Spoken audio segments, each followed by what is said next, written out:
இருக்குடி. மோசா இருக்குன்னா வாடி அப்படியே திருப்பி போயிடலாம். என்னடி என்னடி சொல்ற என்ன?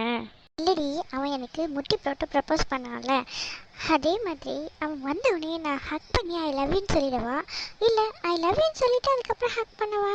என்ன லவ் சொல்றதுக்கு முன்னாடி ஹக் பண்றேன்றா, விட்டா கல்யாணத்துக்கு முன்னாடி குடும்பம் நடத்தி குழந்தைய பெற்றுவா போல இருக்கு. என்னடி பூஜா சொல்லுடி, எனக்கு தெரியலன்னு தானே உங்ககிட்ட கேட்டேன். மாண்டி, உனக்கு முன்னாடி நான் 4 பேரை லவ் பண்ணல, அதனால எனக்கு எல்லாம் தெரியும். அதனால என்கிட்ட வந்து கேட்குற பைத்தியகாரி. நானே இது வரைக்கும் ஒருத்தரை கூட லவ் பண்ணல, என்கிட்ட வந்து ஐடியா கேட்குற. நீ எவ்வளோ பெரிய லூஸாக இருப்ப? ஓய்யோ சாரிடி, நீ யாரையும் லவ் பண்ணல, இப்போ நான் லவ் பண்ணுறேன்ல, உனக்கு எதனா ப்ரப்போசல் வந்துச்சுன்னா இனிமேல் நான் ஐடியா தரேன்னே. இதுக்கு மேடம் பிரேக்கப் பண்ணுறதுக்கு ஐடியா சொல்ல போறீங்க? ஏய், ப்ரப்போஸ் பண்ணுறதுக்குடி, ப்ரப்போஸ் பண்ணுறது எப்படின்னு சொல்லி தருவேன்ல, என்ன நீ இப்படி பேசுகிற? அதுக்கு தான் யார் கூட வேணா ஃப்ரெண்ட்ஷிப் வச்சுக்கோ, லவ் பண்ணுறவங்க கூட ஃப்ரெண்ட்ஷிப் வச்சுக்காதன்னு அப்பத்தா அப்பயே சொல்லிச்சு. கேட்டனா இப்போ அனுபவிக்கிறேன். ஒரே ஒரு தடவை உங்ககிட்ட சொல்கிறேன், எப்படி கரெக்டாக சொல்கிறேன்னு மட்டும் பாருடி, ப்ளீஸ்டி. இது வேறையா? சரி சொல்லி தொலை, முடியாதுன்னா விடவா போகிறேன். நீங்கள் ப்ரப்போஸ் பண்ணிட்டு போனதுலேருந்து நான் நைட்டெல்லாம் சரியாகவே தூங்கலை. அதுக்கு என்னம்மா தூக்க மாத்திரை வாங்கி தர சொல்றியா என்ன? பூஜா, லவ் மூட்ல இருக்கேன்டி, என் மூட ஸ்பாயில் பண்ணாத. என் மூடு தான் ஸ்பாயில் ஆகுது, அது யாருக்குன்னா புரியுதா? சரி யூ கண்டினியூ. நீங்கள் ப்ரப்போஸ் பண்ணிட்டு போனதுலேருந்து ராத்திரியெல்லாம் உங்களை பற்றியே யோசிச்சுட்டு இருந்தேன், சரியா தூக்கமே வரல பிரவீன். நீங்கள் ப்ரப்போஸ் பண்ணுறதுக்கு முன்னாடியிலேருந்தே உங்களை எனக்கு பிடிக்கும்.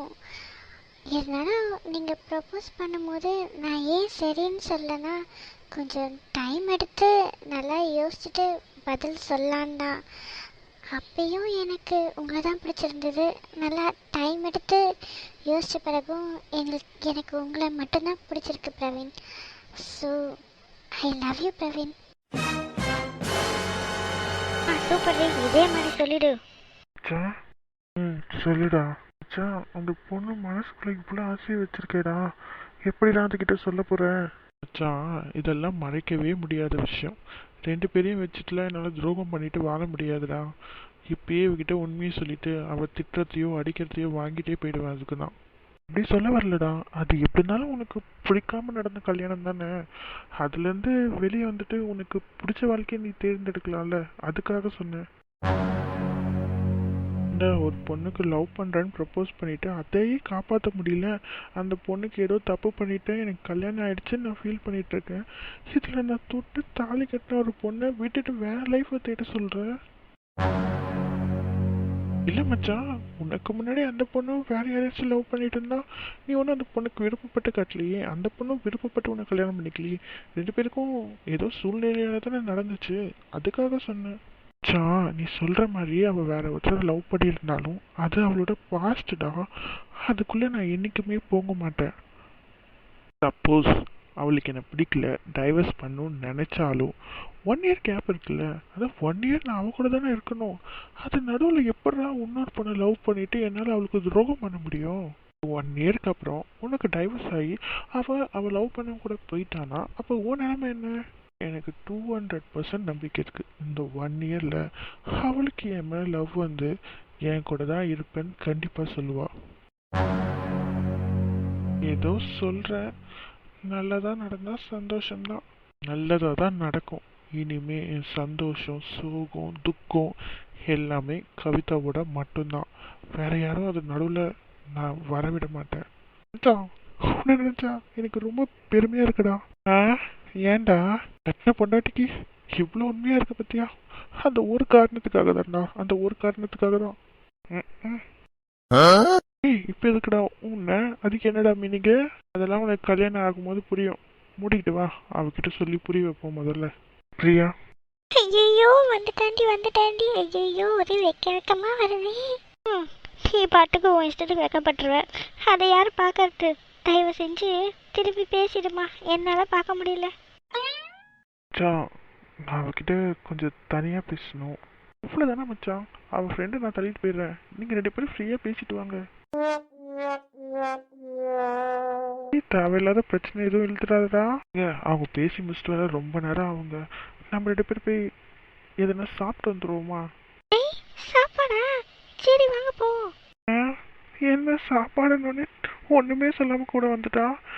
என்ன இவ்வளோலாம் கரெக்ட் பண்றது இவ்வளோ ஈஸியா? இது தெரியாம போச்சேடா. சா, இந்த சைடு ரூட் கிளியரு. உன் வேலையை நீ பாரு. ஏன் தள்ளி போயிட்டாரு? ஒருவேளை 4 நாளா ஓகே சொல்லாம இழுத்தடிச்சன் கோவமா இருக்காரோ? கல்யாணம் நான் விட்டுட்டு உங்ககிட்ட நீங்களும் என்கிட்ட ஏதோ சொல்லணும்னு வந்திருக்கீங்களா? சரி சரி, நான் ஃபர்ஸ்ட் சொல்லிடுறேனே. இல்லை பிரியா, நான் ஃபர்ஸ்ட் சொல்லிடுறேன். நீங்க லேடிஸ் ஃபர்ஸ்ட்னு எல்லா இடத்துலயும் சொல்லி நீங்க கேள்விப்பட்டது இல்லையா? பிரியா, விளையாட்டு இல்லை, இது சீரியஸ். நான் ஃபர்ஸ்ட் சொல்லிடுறேன். சீரியஸாவா? அப்பனா நம்ம ஃபியூச்சர் லைஃபுக்கு ஏதோ ஒரு பிளான் வச்சிருக்கீங்க. சரி அப்ப நீங்களே சொல்லுங்க. எனக்கு வேற ஒரு பொண்ணு கூட கல்யாணம் ஆயிடுச்சு பிரியா. என்ன என்ன பிராங்க் பண்றீங்களா? ஐயோ நான் பயந்துட்டேன். சரி இப்ப நான் சொல்லட்டுமா? பிரியா, நான் சொல்றது உண்மைதான். தான் நடந்துச்சு பிரியா. இந்த கல்யாணத்துல என் விருப்பத்தையும் யாரும் கேட்கல, அந்த பொண்ணு விருப்பத்தையும் யாரும் கேட்கல. ஆனா சூழ்நிலை எங்க 2 பேருக்கும் மேரேஜ் ஆயிடுச்சு. அதனால இதுக்கப்புறம் நம்ம இதை வளர்த்துட்டு போனா அது ரொம்ப தப்பாயிடும். ஸோ இதோட எல்லாத்தையும் முடிச்சுக்கலாம்.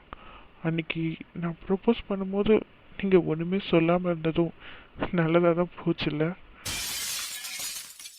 விருப்பம் இல்லாம தான் எனக்கு கல்யாணம் ஆச்சு. அதனால 1 இயர்ல எப்படி இருந்தாலும் டைவர்ஸ் கொடுத்துருவேன். நீ வெயிட் பண்ணு, நம்ம 2 பேரும் கல்யாணம் பண்ணிக்கலாம்னு சொல்லியிருந்தா கண்டிப்பா நான் ஏன் உங்களை லவ் பண்ணணும்னு நினச்சி ஃபீல் பண்ணியிருப்பேன் பிரவீன். ஆனால் அந்த தாலி கட்டிட்டேன், இனிமே எல்லாமே அவதான்னு சொன்னீங்க பார்த்தீங்களா? இப்பயே புரிஞ்சிச்சு பிரவீன் நீங்கள் எப்படிப்பட்டவருன்னு. உங்களை மிஸ் பண்ணதுக்கு நான் தான் ஃபீல் பண்ணணும். என்னை மன்னிச்சிரு பிரியா, இப்படிலாம் ஆகும்னு நான் நினச்சி கூட பார்க்கல. அட பிரவீன் ஃபீல் பண்ணாதீங்க, விடுங்க. இது ஏதோ இந்த ஜென்மத்தில் நீங்கள் எனக்கு கிடைக்கக்கூடாதுன்னு கடவுள் முடிவு பண்ணிட்டாரு. ஆனால் அடுத்த ஜென்மத்தில் விட மாட்டேன், கண்டிப்பாக நான் முடிப்பேன். பிரியா, உங்களை உடனே மறந்துட்டு அடுத்த லைஃப்பை என்னால் டக்குன்னு ஸ்டார்ட் பண்ணிட முடியாது. அதுக்குன்னு இதோடைய லைஃப்பை அப்படியே உங்களை நினச்சிட்டு இருந்துருவேன்னு நான் சொல்லிட மாட்டேன். எனக்கு கொஞ்சம் டைம் தேவை. கண்டிப்பாக இதெல்லாம் மறந்துட்டு நான் வேறு லைஃப்குள்ளே போயிடுவேன். எதை நினச்சி நீங்கள் ஃபீல் பண்ணாதீங்க. கண்டிப்பாக உங்கள் நல்ல மனசுக்கு உங்களுக்கு நல்ல வாழ்க்கையே அமையும் பிரியா. சரி பிரவீன் நீங்கள் கிளம்புங்க. பஸ் வந்தோடனே நான் வீட்டுக்கு போயிடுவேன். ம். ஐயோ கடவுளை, ஏன் இப்படி நடக்கணும்? எனக்கு மட்டும் ஒரு நல்ல பையனை லவ் பண்ணிட்டேன். இனிமே என் வாழ்க்கை சந்தோஷமா இருக்கும்னு நினைச்சு எவ்வளோ கனவுகளோட இருந்தேன். என் கடவுளை இப்படி மணலி போட்டீங்களே. ஏன்டா இவ்வளோ லேட்டு? உன் ஃபோனுக்காக தான் இவ்வளோ நேரம் வெயிட் பண்ணிட்டு இருந்தேன். என்ன நம்ம பிளான் படி தானே எல்லாம் நடந்துச்சு? செருப்படுத்து மூஞ்சிலே அடிச்சிட்டாளா இல்லை சட்டி பிடிச்சி ரோட்டில் சண்டை போட்டுட்டு இருக்காளா? ஐயோ மேடம், நீங்கள் சொன்ன மாதிரி எதுவுமே நடக்கல. இங்கே நடந்ததே வேற. நடந்ததே வேறனா புரியுற மாதிரி சொல்லு, என்ன நடந்துச்சு? என்னடா சொல்ற? அவன் பண்ண வேலைக்கு 4 பேர் முன்னாடி சட்டை பிடிச்சி சண்டை போடுவான்னு பார்த்தா கல்யாணத்துக்கு வாழ்த்துக்கள் சொல்லிட்டு அவன் போனதுக்கப்புறம் உட்காந்து அலறாளா? இதெல்லாம் இப்படியே விட்டா சரி வராது. இந்த நித்யாவோட என்ட்ரி வந்ததுக்கு அப்புறம் தான் கதையே சூடு பிடிக்க போகுது. இவை மற்றதை நான் பார்த்துக்கிறேன். என்ன மது, அந்த கடவுளே உன் பக்கம் தான் இருக்கார் போல இருக்கு. நான் என்ன பிளான் போட்டாலும் அது செக்மேட்டாக போயிடுதே. என் வாழ்க்கைக்கு எடுத்த உங்களுக்கு அந்த கடவுளே துணையாக வராரா? பார்ப்போம் அந்த கடவுள் எவ்வளோ நாள் உங்களுக்கு துணையாக வராருன்னு. இந்த நித்யாவோட ஆட்டத்துக்கு முன்னாடி யாராலையும் நிற்க முடியாது. அழுகுறியா? நல்லா அழுகுடி. அப்பதான் நீ சிந்துற ஒவ்வொரு துளி கண்ணீருக்கும் அவங்கள நீ பதில் சொல்ல வைப்ப. அதனால நீ அழுவு. என்ன பிரியா இப்படி ரோட்ல உட்காந்து அழுதுட்டு இருக்கீங்க? அப்போ உங்களுக்கு உண்மையில தெரிஞ்சிருச்சா? யாருங்க நீங்க? என் பேர்லாம் எப்படி உங்களுக்கு தெரியும்? நான் பிரவீனோட ஃப்ரெண்டுங்க. என்கிட்ட உங்களை பற்றி நிறைய சொல்லியிருக்கான். உங்களை தான் லவ் பண்ணுறேன்னு என்கிட்ட காட்டியிருக்கான். ஓ, பிரவீனோட ஃப்ரெண்டா நீங்கள்? ஆமாங்க. எப்படிங்க இவ்வளோ பெரிய விஷயத்த தெரிஞ்சுட்டு எதுவுமே ரியாக்ட் பண்ணாமல் இருக்கீங்க? இது யாரை குத்த சொல்லியும் ஒரு பிரயோஜனமும் இல்லைங்க. விதியில் அவங்க 2 பேரும் சேரணும்னு இருந்திருக்கு, அதனால் இப்படி நடந்திருக்கு. இதில் நான் போய் சண்டை போட்டோ பழி வாங்கியோ ஒன்றும் மாற போகிறது இல்லையே. அவங்களாச்சும் சந்தோஷமாக இருந்துட்டு போட்டோம், விடுங்க. என்னங்க சொல்கிறீங்க? விதி மேலே பழிய போடுறீங்க? அவங்க 2 பேரும் பிடிச்சலாம் கல்யாணம் பண்ணாங்க. இல்லை, எனக்கு நீங்கள் என்ன சொல்ல வரீங்கன்னு புரியல. ஐயோ, அந்த கல்யாணம் ஆரம்பிச்சதுலேருந்து அவங்க 2 பேரும் ஜோடியாக சுற்றுறது என்ன, சிரிக்கிறது என்ன, போகிறது என்ன, வர்றது என்ன, எல்லாத்தையும் நான் பார்த்துட்டு தானே இருந்தேன். நான் கூட ஏதோ ஃப்ரெண்ட்ஷிப்பை தான் தப்பாக நினைக்கிறோமோன்னு நினச்சிட்டு கம்முன்னு இருந்துட்டாங்க. அதுக்கப்புறம் பார்த்தா தான் தெரியுது 2 பேருமே தாலியை கட்டிட்டு வந்து நிற்கிறாங்க. நீங்களே சொல்லுங்கள், அந்த பொண்ணை கடத்தி இன்னொருத்தன் தாலி கட்ட பார்த்துருக்கான். அதை போய் அவன் தடுக்க போனவன் எப்படிங்க அவன் கழுத்தில் தாலி கட்டியிருப்பான்? நீங்களே யோசிங்க, இது எதனா லாஜிக்கா இருக்கா? ஐயோ, உங்களுக்கு நடந்ததே தெரியலங்க. அந்த இடத்துல அவங்க அத்தை பொண்ணு சுபா வந்திருக்காங்க. அவள் கழுத்தில் கட்டி வச்சுட்டு நான் தாலி கட்ட விடுங்கன்னு அந்த ரவுடி மிரட்டினாலாம். அந்த டைமில் என்ன பண்ணுறதுன்னு தெரியாமல் இவர் தாலியை வாங்கி கட்டிட்டேன், என்ன பண்ணுறதுன்னு தெரியலன்னு சொன்னார். சுபாவா? சுபா என் கூடலாம் இருந்தா அன்னைக்கு கல்யாணத்தில். காலைல முகூர்த்தம் ஆரம்பிச்சதுலேருந்து பொண்ணு மாப்பிள்ளை வீட்டுக்கு போகிற வரைக்குமே அவள் என் கூட தானே இருந்தா. இது நடுவில் அவளை யார் கடத்தினா? எனக்கு ஒன்றும் புரியலையே. என்ன சொல்கிறீங்க நீங்கள்? ஐயோ, பிரவீன் வேற எதுவும் உங்ககிட்ட சொல்லியிருக்கான்னு நினைக்கிறேன். நான் தான் தெரியாமல் உளறிட்டேன். விடுங்க விடுங்க, நான் சொன்னதா தப்பு.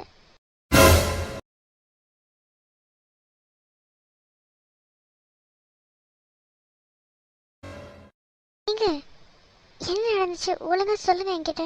ஐயோ, தெரியாம நான் ஏதோ சொல்லிட்டேங்க. ஒன்றும் இல்லைங்க, விட்டுருங்க, நான் போகிறேன். இப்போ நீங்கள் சொல்ல போறீங்களா இல்லையா? சொல்லுங்க.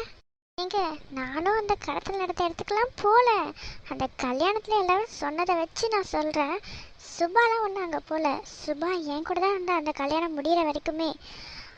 அங்கே அவங்க 2 பேரும் தான் போயிருக்காங்க. அந்த ரவுடி கடத்தி வச்சு தாலி கட்டுவேன் மிரட்டினது எல்லாமே உண்மைதான். பட் அந்த இடத்துல இவர் தாலி கட்ட வேண்டிய வேலையே இல்லைங்க. ஏன் அந்த பொண்ணு கழுத்தில் தாலி கட்டினாருன்னே தெரியல. என்ன சொல்கிறீங்க நீங்கள்? என்கிட்ட லவ் பண்ணுறேன்னு ப்ரப்போஸ் பண்ணிவிட்டு அப்போது என்னை ஏமாற்றி என்னை கழட்டி விட்டு போயிட்டாருன்னு சொல்கிறீங்களா? ஐயோ, நடந்த கதையெல்லாம் என்கிட்ட சொன்னாங்க. அவன் இந்த மாதிரி அந்த பிரியான்ற பொண்ணுக்கு நான் ப்ரப்போஸ் பண்ணிட்டேன். அந்த பொண்ணு என்னடானா ஊருக்கு போயிட்டு 4 நாள் கழித்து வந்து தான் நான் சொல்லுவேன் அப்படின்னு என்னை ரொம்ப அலைவிடுது. இதெல்லாம் நம்மளுக்கு செட் ஆகும்னு தோணலை.